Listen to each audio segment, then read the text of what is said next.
Matchings in bipartite graphs. Bipartite graphs about in real life. Consider, for example, M job openings and N applicants for these jobs. Define the graph G on M plus M vertices as follows.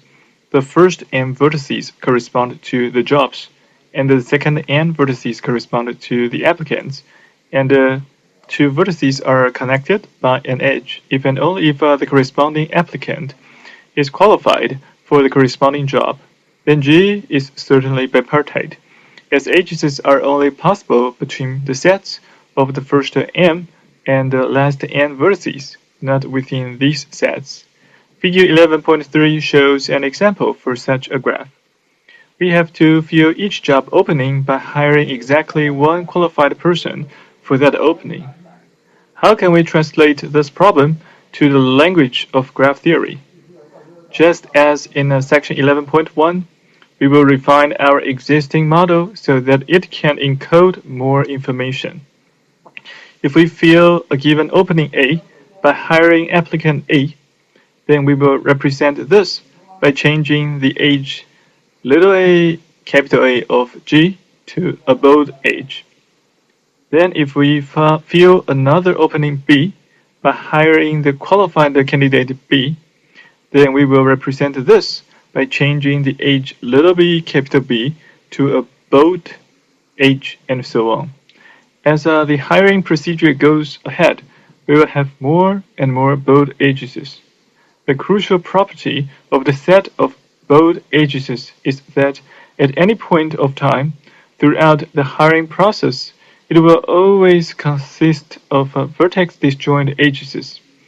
Indeed, no job opening can be filled by more than one person, and no person can accept more than one job offer. If the hiring process is complete, and we filled all M positions, there will be M bold H's. If we filled less than M positions, but cannot find any qualified candidates for any of the remaining openings, then that means that we cannot change any non-bold H to a bold H so that all bold H's are still pairwise vertex disjoint. Therefore, the following proposition is immediate. Proposition 11.9. Let S be an instance of the hiring problem, that is, a set of M job openings and N applicants, and all the relevant information about the qualifications of each applicant. We can simultaneously fill all M job openings in S. If and only if in the graph G defined above we can find M vertex disjoint H's. In our running example, the graph shown in figure 11.3, we can fill all openings as shown in figure 11.4. We see that for a set of H's in a graph, it can be an important question whether they are pairwise vertex disjoint or not. This warrants the following definition. Definition 11.10.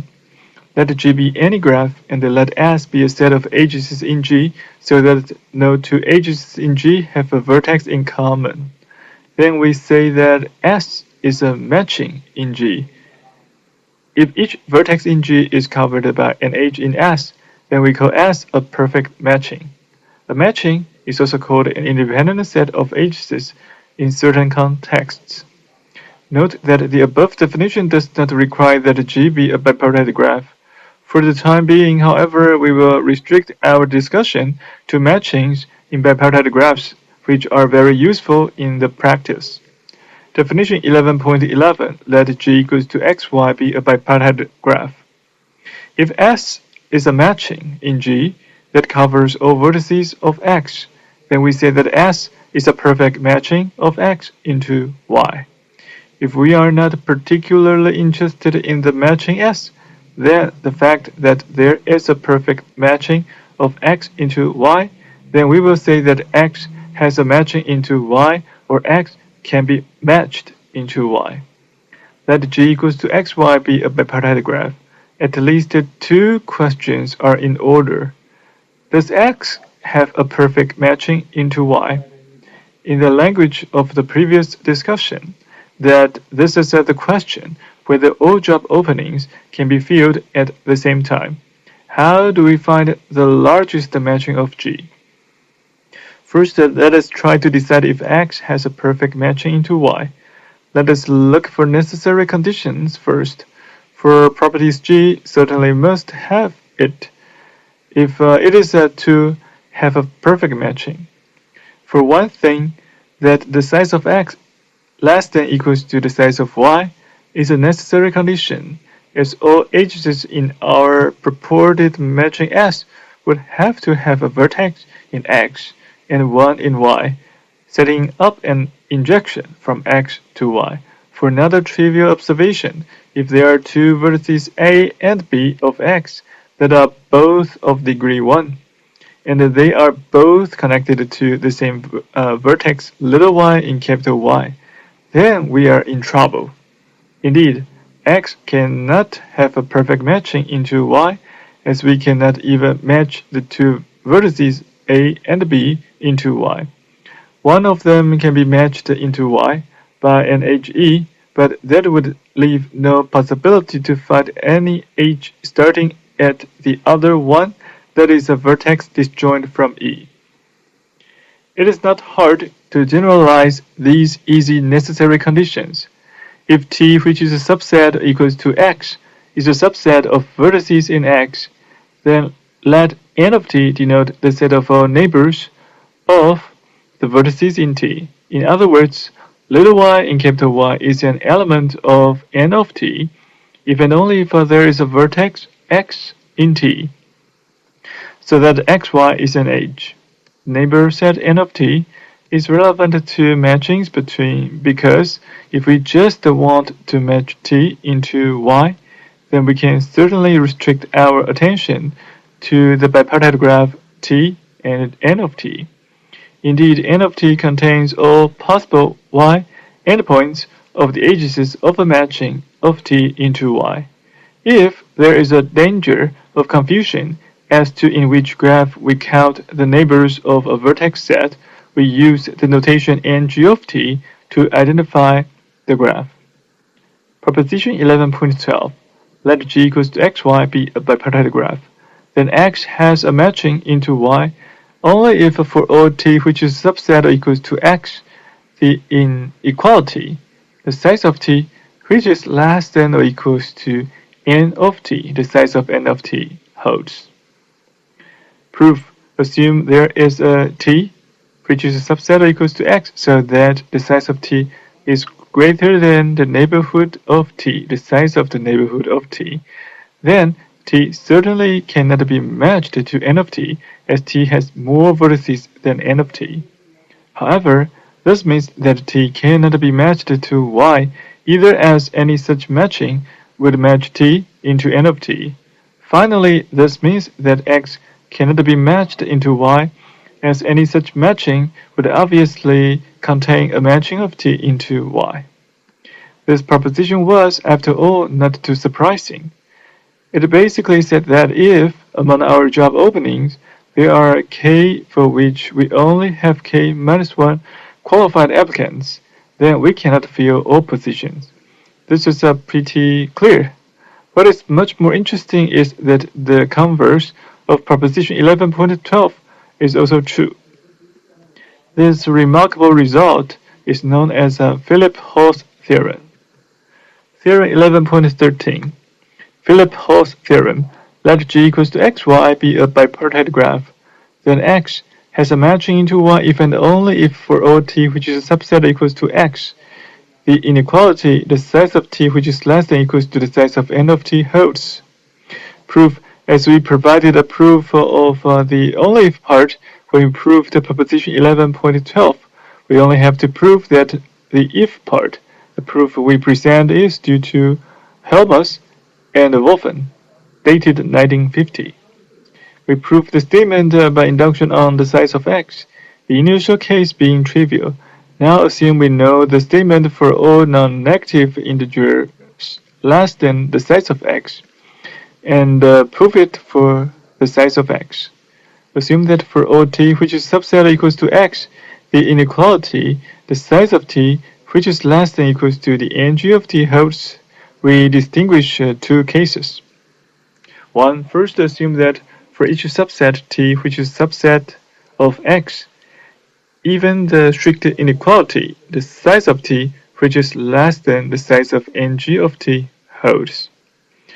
Let X and Y be adjacent vertices which with little x in capital X. Let G prime equals to G minus X minus Y, and let A be any non-empty subset of capital X minus little x. Our assumption then shows that the size of A is less than the size of ng of A.